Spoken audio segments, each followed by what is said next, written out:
आज हम स्टडी करेंगे special body parts in animals के बारे में, यानी कि जानवरों के अंदर कुछ खास किस्म के बॉडी के हिस्से, जिस्म के हिस्से होते हैं जो उन्हें दूसरे जानवरों से थोड़ा मुख्तलिफ बनाते हैं।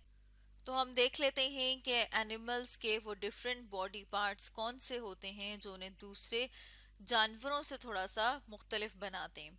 जैसे कि अगर हम बात करें बर्ड्स की, यानी कि परिंदों की, तो बर्ड्स के पास, परिंदों के पास विंग्स होते हैं, यानी कि पर होते हैं जिनकी मदद से वो फ्लाई कर सकते हैं, यानी कि उड़ सकते हैं। जैसे हम इस तस्वीर में पिजन यानी कि कबूतर देख रहे हैं। हम देख रहे हैं कि इसके पास ये क्या है, ये इसके पर हैं और इन परों की मदद से ये उड़ सकते हैं। तो परिंदों का जो डिफरेंट बॉडी पार्ट है उसमें उनके विंग्स यानी कि पर शामिल हैं।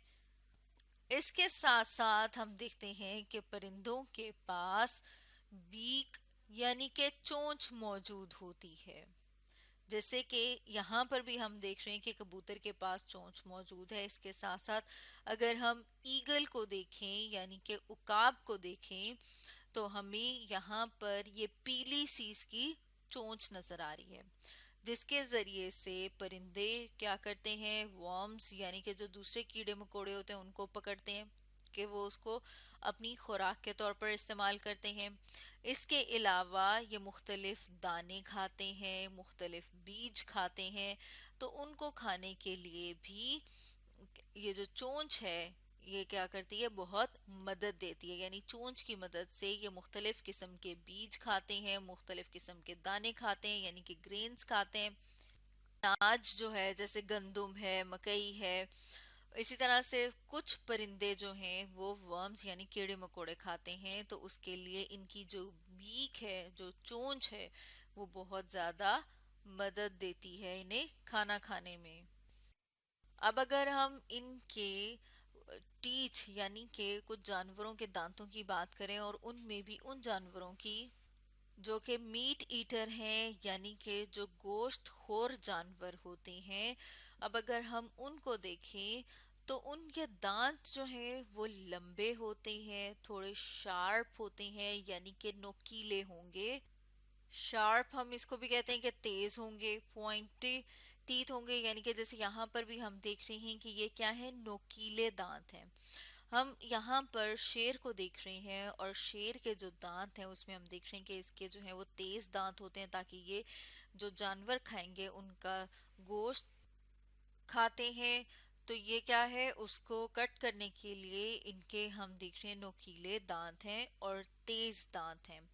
अब अगर हम बात कर लें उन जानवरों की जो कि पौधे खाते हैं या पौधे के मुख्तलिफ हिस्से खाते हैं, जैसे कि अगर हम जेब्रा की बात करें जो कि इस तस्वीर में हम देख रहे हैं कि जेब्रा जो है वो एक प्लांट ईटर है, यानी कि वो जानवर है जो कि पौधे खाता है, या फिर जैसे इस तस्वीर में हम देख रहे हैं जो कि घास खाते हैं।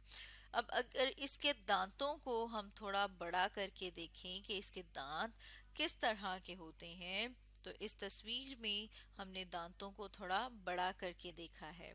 हम देख रहे हैं कि इसके पास बड़े और फ्लैट टीथ मौजूद हैं।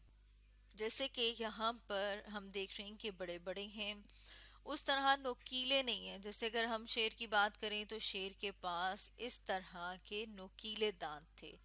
लेकिन जब हम बात करते हैं जेब्रा की जो कि प्लांट ईटर है यानी पौधे खाता है, तो उसके दांत जो हैं वो बड़े हैं, फ्लैट हैं, यानी कि सीधे हैं, ताकि जो पौधे खा रहा है उसको आराम से वो चबा सके। अब हम उन एनिमल्स की बात कर लेते हैं जो कि पौधे और जानवर दोनों खाते हैं। तो उनके जो दांत हैं वो शार्प भी होंगे और फ्लैट भी होंगे, यानी कि उनके कुछ दांत जो हैं वो तेज होंगे, थोड़े से नुकीले होंगे, और जो बाकी दांत हैं वो फ्लैट होंगे।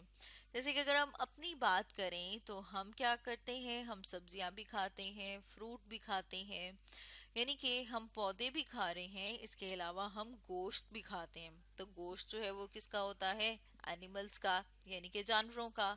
तो हमारे पास जैसे हम यहाँ पर देख रहे हैं कि सीधे और फ्लैट दांत हैं। इसी तरह हम आप अगर अपनी दाढ़ों को टच करें, जबान लगाएं, तो वहां पर भी आपको महसूस होगा कि थोड़े बड़े और फ्लैट दांत मौजूद हैं। इसी तरह से यहाँ पर ये वाले जो हमारे दांत होते हैं, जिन्हें कि हम यहाँ पर ब्लैक कलर से करें, हम इसको एक और कलर से कर लेते हैं, जैसे यहाँ पर हम इसको रेड कलर से करें, ये वाले जो दांत हैं हमारे, ये थोड़े नोकीले होते हैं।